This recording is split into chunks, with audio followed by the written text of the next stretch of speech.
जीवन यह एक हमेशा चलते रहने वाले प्रवाह की तरह है, जहाँ ढेर सारी खुशियों के बीच में दुख भी आते हैं। बहुत सारी खुशियों के बाद दुख भी उतना ही आता है और यही चक्र फिर से चालू होता है। किसी दुखद घटना के वक्त सकारात्मक रहना मुश्किल है, तो ऐसे में हम नेगेटिविटी का किस तरह से सामना करें ताकि वह हमें नष्ट ना करे। नेगेटिव परिस्थितियों में डूबने से खुद को कैसे बचाएं।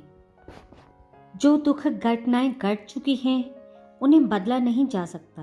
दुख के समय नकारात्मक बातों को नहीं, अच्छी बातों को याद करने से मन शांत हो सकता है। हमारी आज की कहानी भी कुछ इसी संदर्भ में है। कहानी आरंभ करने से पहले कृपया मेरे चैनल को सब्सक्राइब कर लें। पुराने समय में एक आश्रम में संत अपने कुछ शिष्यों के साथ रहते थे। उनका एक शिष्य घर से लौटकर आया तो वह उदास रहने लगा। पढ़ाई के अलावा आश्रम के अन्य दैनिक कामों में भी उसका मन नहीं लगता था। संत ने कुछ दिनों तक तो उसे कुछ नहीं कहा, लेकिन जब उसके व्यवहार में बदलाव नहीं आया तो एक दिन संत ने शिष्य को अपनी कुटिया में बुलाया। शिष्य कुटिया में पहुंचा तो संत ने उससे दुखी रहने का कारण पूछा। शिष्य ने बताया कि बीते समय में परिवार को कई दुखों का सामना करना पड़ा है। पारिवारिक स्थितियां बहुत बिगड़ गई थी। अब धीरे धीरे हालात सामान्य हो रहे हैं, लेकिन पुरानी बातों को याद करके मेरा मन बहुत दुखी रहता है।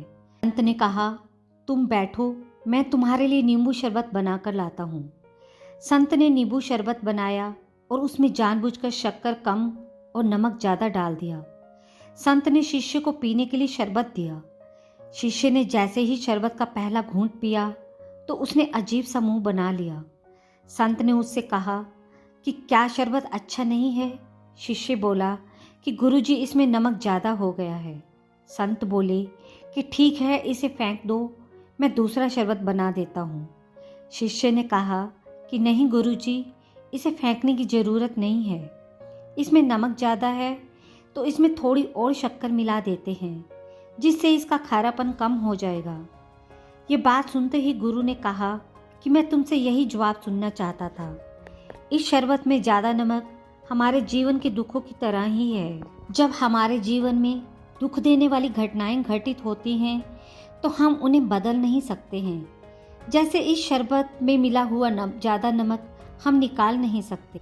इस नमक का खारापन कम करने के लिए हमें इसमें शक्कर की मिठास घोलनी होगी, जिससे ये शरबत पीने लायक हो जाएगा। ठीक इसी तरह हमें भी बीते समय की नकारात्मक बातों को याद करके वर्तमान को खराब नहीं करना चाहिए।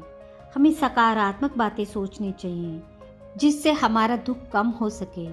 सकारात्मक और अच्छी बातों से ही बीते समय के दुख का प्रभाव कम किया जा सकता है।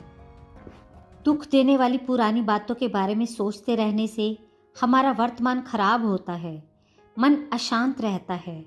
अशांत मन से किए गए कामों में सफलता नहीं मिलती है, जिससे भविष्य भी बिगड़ सकता है। इसलिए बीते समय की नकारात्मक बातों को नहीं, अच्छी बातों के बारे में सोचना चाहिए। इससे मन शांत होता है। हमारी हर सोच आने वाली परिस्थिति के बीज बोती है, तो क्यों ना हम सकारात्मक सोच रखें, वैसे ही मीठे फल पाने के लिए। किसी मुश्किल घड़ी में यदि हम सकारात्मक रहें तो वह दुखदाई परिस्थिति को भी सुखदाई बना देती है।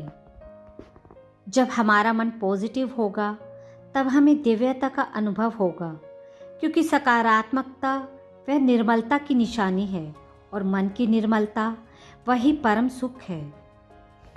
तो कैसी लगी आपको आज की कहानी?